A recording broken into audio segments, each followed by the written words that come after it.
kadang kebingungan nih. Mungkin teman-teman juga bingung ya. Baiknya saya beli motor yang karbo atau yang injeksi nih. Si motor ini pengen tambah energi, tambah tenaga gitu. Kok motor loyo ini pengen ditambahin lagi lah tenaganya gitu. Itu lebih cocok pakai, kalau yang bahan bakar jelas lebih sedikit banyak minumnya dari.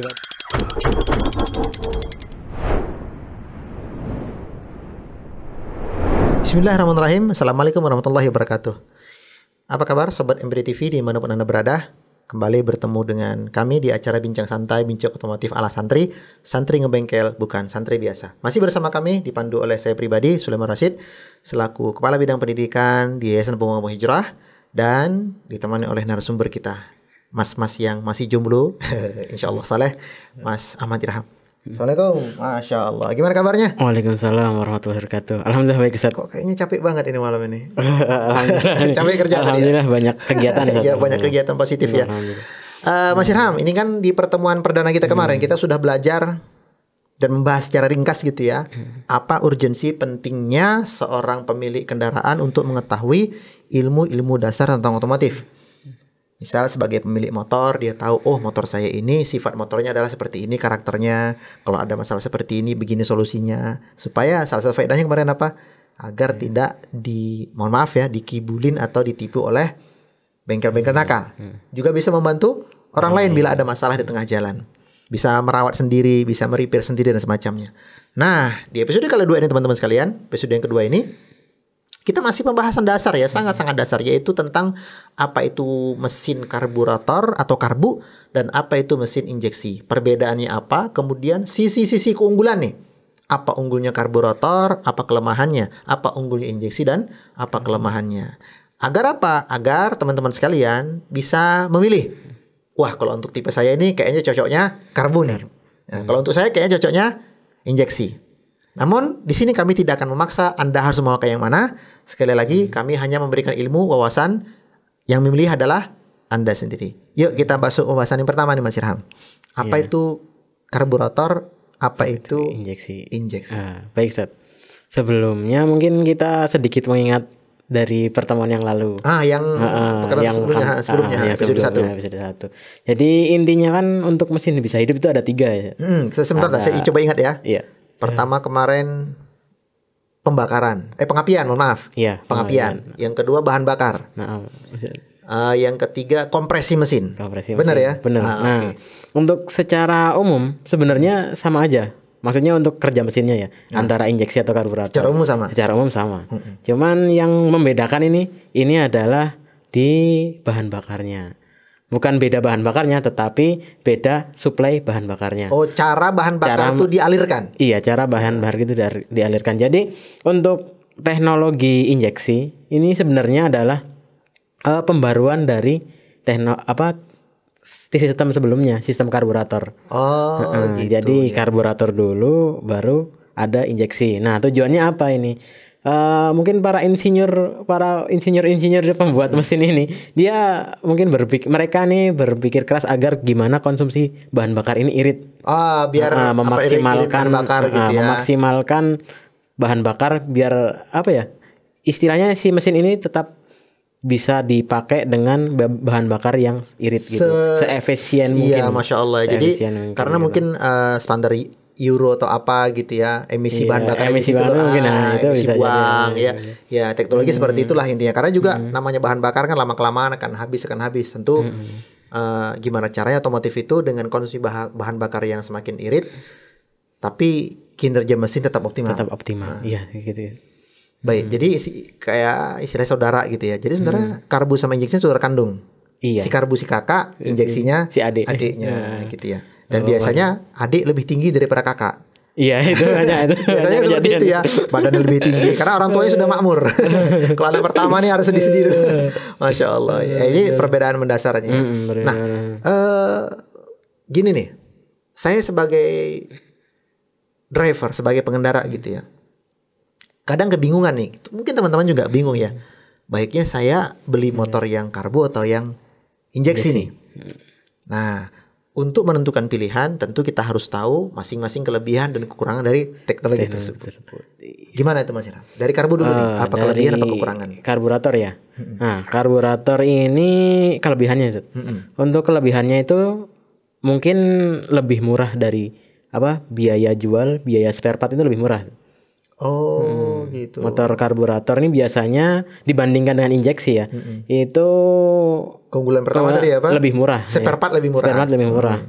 Kalau injeksi kan dibanding injeksi lebih mahal karena kalau karbu sendiri dia perangkatnya ya cuman karbu aja gitu. Oh, pirantinya cuman itu. Pirantinya Gak banyak macam-macam aneh-aneh gitu. Jadi cuman karbu, ada bensin di situ, udah gitu. Itu keunggulan pertama. Keunggulannya pertama dia lebih murah dari sisi spare partnya. Jadi kalau ada apa-apa beli lebih murah harganya. Lebih murah harganya. Yang kedua? Yang kedua ini lebih mudah untuk dimodifikasi sebenarnya. Wah, ini tuh cowok biasanya dimodifikasi ya. Dioprek-oprek istilahnya. Mungkin teman-teman kalau ingin merasakan gimana ya, maksudnya si motor ini pengen tambah energi, tambah tenaga gitu. Kok motor Loyo ini pengen ditambahin lagi lah tenaganya gitu. Itu lebih cocok pakai karburator karena modifikasinya tuh nggak terlalu mahal dibandingkan injeksi. Gitu ya. Modifikasi lebih simpel. Kalau pengen karakter mesinnya seperti ini sesuai dengan kita yang mau lebih gampang. Lebih gampang. Itu keunggulan yang kedua. Yang ketiga? Yang ketiga ini bisa diatur sendiri sesuai keinginan. Maksudnya jika udah tahu cara dasar setting karbu itu di setting sendiri bisa. Jadi mau setting sendiri tuh dalam artian ingin agak boros atau ingin agak irit, atau ingin motor nih pengennya gentak terus nih dari satu jambak gitu.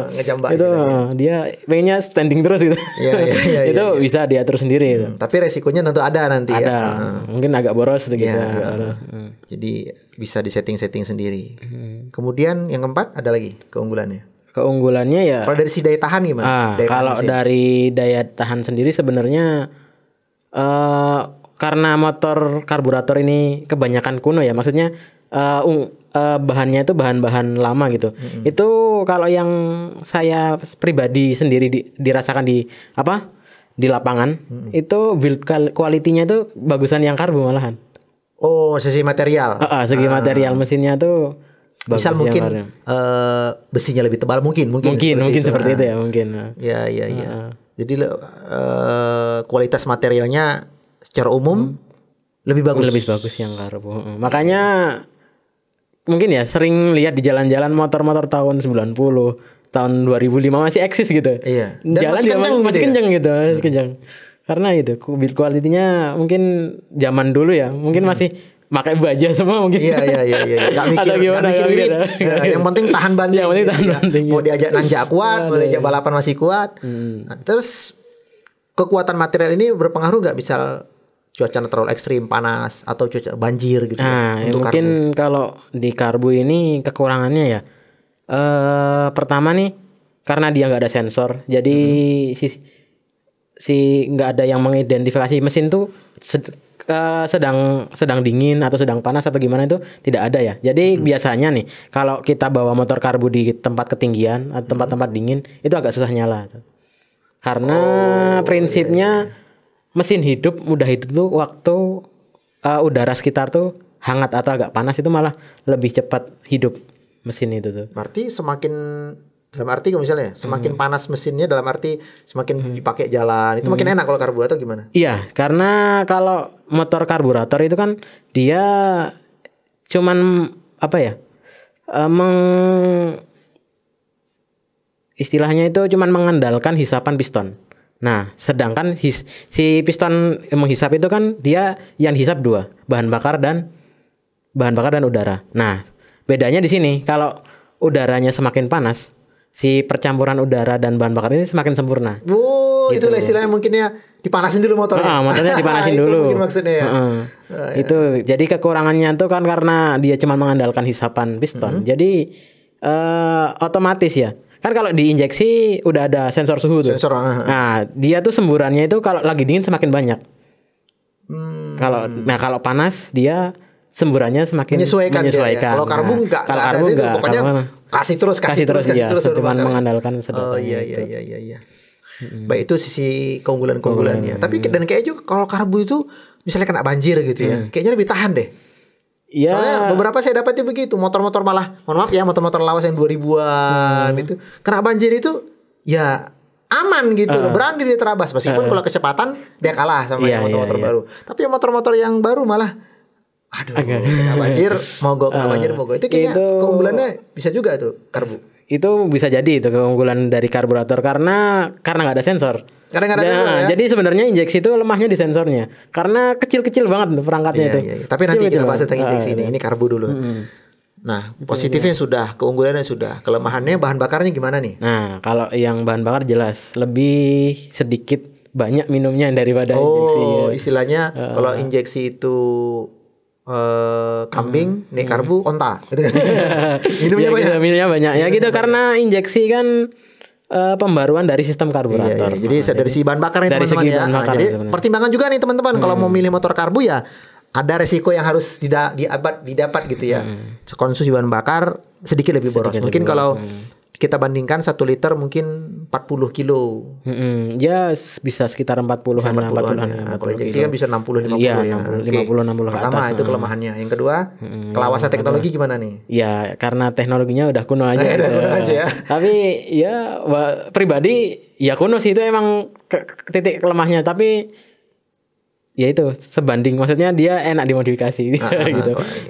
Kelemahannya dia kuno aja lama. Kemudian ke teknologi kuno. Kemudian ada lagi ya kelemahan-kelemahan misalnya ya nilai jual atau apa? Ya untuk kita mau jual kembali gitu.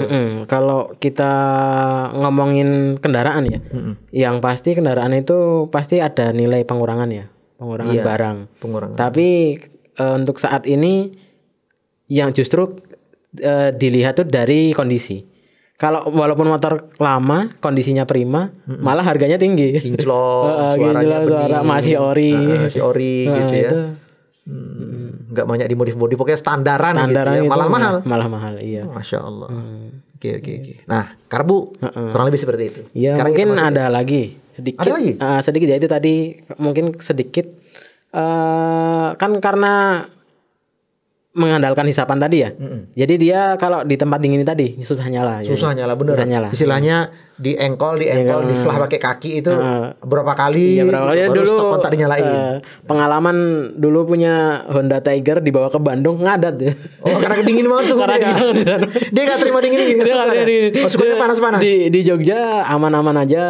Dibawa ke sana ngadat. Di engkol sampai kakinya. Apalagi Tiger 200 cc kan. Kompresinya padat banget itu. Nah, itu mungkin kalau ya bagi teman-teman yang mungkin ditinggal di ketinggian mungkin mungkin merasakan ya kalau motor karbu itu agak susah menyala. Iya. Pagi itu harus dan dipanasin 3 menit baru itu effort lebih gitu. Effort lebih ya. Apalagi udah buru-buru mau berangkat. Aduh, ini ya. Ya, terus kadang suka macet. Maksud dalam artian macet itu kalau dia kotor, terus motor tuh gampang berbet gitu. Oh, karbunya kotor. Makanya kalau servis motor jangan cuma ganti oli. Jadi dibersihkan juga. Dibersihkan karbunya. Nah, ini informasi tambahan ya teman-teman ya. Jadi kalau servis jangan cuma ganti oli, tapi istilahnya, "Bang, servis Bang." gitu ya. Servis apa? Tune up gitu ya. Nanti ada bonus bukan bonus ya. SOP-nya adalah membersihkan karburatornya. Ya. Itu karbu. Nah, sekarang kita masuk ke injeksi. Apa keunggulan dan kelemahan dari injeksi ini? Keunggulannya pertama, yang tentu irit. Jelas bahan bakarnya ya kan? irit. Dia minumnya sedikit tapi tenaganya cukup optimal. Bisa 1 liter rata-rata 50 ke atas lah ya. 50 ke atas ya. Tergantung cara bawanya sih. Cara bawa juga terus medan yang dilalui. Ya lumayan irit ya kalau injeksi. Dan saya merasakan benar. Sebelumnya saya pakai karbu itu 20.000 3 hari. Sekarang pakai injeksi 20.000 bisa 4 hari. Ya lumayan kan, nambah 1 hari kan. Tapi jarak tempuh saya jauh. Nah ini pertimbangannya teman-teman ya. Kalau ngejar irit, ya carilah injeksi. Tapi kalau nyari yang kencang dan suka modif, jadi sesuaikan tenaganya, mungkin karbu pilihannya. Yang kedua, kelebihan injeksi. Nah, karena dia menggunakan banyak sensor nih. Tentu cara servisnya itu istilahnya itu dia nggak ngawang atau nggak nebak-nebak karena kalau kita pakai itu scanner, diagnosis tool, dicolokin udah kelihatan. Gimana ini aja problemnya, ini masalahnya, udah ada semua jawabannya gitu ya. Artinya kita nggak TTS lagi, nggak teka-teki silang. Kalau karbu masih menerka-nerka gitu. Oh iya, ini yang berarti pengalaman montir menentukan dong itu kalau karbu ya. Iya jelas itu. Ya. Kalau injeksi mah tinggal colok mesin. Oh itu masalahnya. Ini. Jadi bukan orang yang pinter nih. Itu karena teknologi, jadi memudahkan ya. Memudahkan. Istilahnya selama ini kita ngitung pakai jari, ini ada kalkulator. Udah ada, iya betul kayak gitu. Yang ketiga, keunggulannya injeksi. Yang ketiga kan tadi irit sudah. Terus diagnosis mudah. Kemudian dari spare part nih, dari spare part tuh murahan injeksi atau karbu? Kalau dari segi spare part malah di injeksi yang lebih mahal. Kok bisa? Ya gimana ya? Di pasaran untuk spare part injeksi mungkin sensor-sensornya itu lebih mahal. Oh, karena banyak sensor. Karena banyak gitu sensor dia. Jadi bisa jadi kalau ada problem itu ganti spare partnya lebih mahal. Daripada karbu. Lebih mahal. Dan susah ngakalin kayaknya. Kalau karbu mungkin ini masih bisa diakalin. Iya, bisa jalan motornya. Tapi kalau injeksi kayaknya agak rawan. Jadi harus ganti baru. Biasanya seringnya ganti baru. Terus enaknya lagi kalau injeksi nih, dia kan karena sudah menggunakan sensor, ada sensor suhu, ada sensor ya terutama suhu tadi. Terus banyak sensor-sensor. Jadi kalau waktu dingin pun dia tetap mudah nyala. Kalau sehat loh. Si perangkat mesin dan perangkat injeksinya sehat itu mau di kondisi apapun mudah nyala sebenarnya. Mudah nyala ya. Ya benar, saya juga pakai injeksi ini paling 30 detik 1 menit lah. Manasin udah bisa jalan. Udah bisa jalan. Karena kalau buru-buru ya udah diselah aja jalan. Iya. Tapi karena karbu nggak bisa. Karena dia punya sensor tadi kan. Iya. Wah ini motor nih masih dingin nih. Jadi karena dia mengidentifikasi mesin dingin, dia itu nyemprotin bahan bakarnya lebih banyak supaya cepat mencapai suhu bakar gitu. Cepat. Oh iya. Itu mungkin terjawab ya. Kenapa motor injeksi sudah tidak ada cuk? Nah, karena dia menggunakan cuk otomatis. Elektronik kan. Iya. Kalau karbu coba teman-teman lihat kalau karbu itu ya di setir kiri itu bagian bawah itu ada seperti tuas. Kalau motor lawas di bawah gini ya. Iya, di bawah kiri ya. Kalau motor lama, kalau motor dah agak-agak teknologi baru dia di bawah setir kiri itu ada tuas gini ya. Nah, jadi kalau motor mau dipanasin pertama kali pagi hari itu tarik cuknya dulu sambil diselah. Kalau injeksi nggak ada kan? Iya, injeksi nggak ada. Karena dia udah otomatis. Di dalam mesin. Dia karena ada sensor tadi, terus ada istilahnya kalau kita kan ada motor injeksi ya, ada sensor, ada aktuator. Nah, itu tuh karena sensor udah bekerja, makanya sensor input kondisi mesin apa aja dibawa ke otaknya, ECU. Nah, itu nanti diproses yang mengeksekusi aktuator. Jadi, nih mesin dingin. Butuh semprotan lebih banyak. Aktuator yang melaksanakan ini. Iya. Ternyata tidak sesederhana itu juga ya teknologi ya. Iya. Walaupun ini pengetahuan dasar ternyata banyak juga akar-akar dan cabang-cabangnya. Namun sekali lagi teman-teman sekalian, karena ini pengetahuan dasar semoga memberikan manfaat bagi kami pribadi dan bagi teman-teman sekalian. Sekali lagi ini bukan pemaksaan, ini bukan pengarahan kepada sesuatu, namun kembali kepada pilihan Anda masing-masing. Ya kalau bingung ya beli dua-duanya. Karbu punya, injeksi punya. Sharing aja gitu ya. Barakallahu fiik, wallahu taala a'lam. Sekian bincang santai kita. Santri ngebengkel bukan santri biasa. Subhanakallahumma wa bihamdika, asyhadu an la ilaha illa anta, astaghfiruka wa atubu ilaik. Assalamualaikum warahmatullahi wabarakatuh. Waalaikumsalam warahmatullahi wabarakatuh. Siap.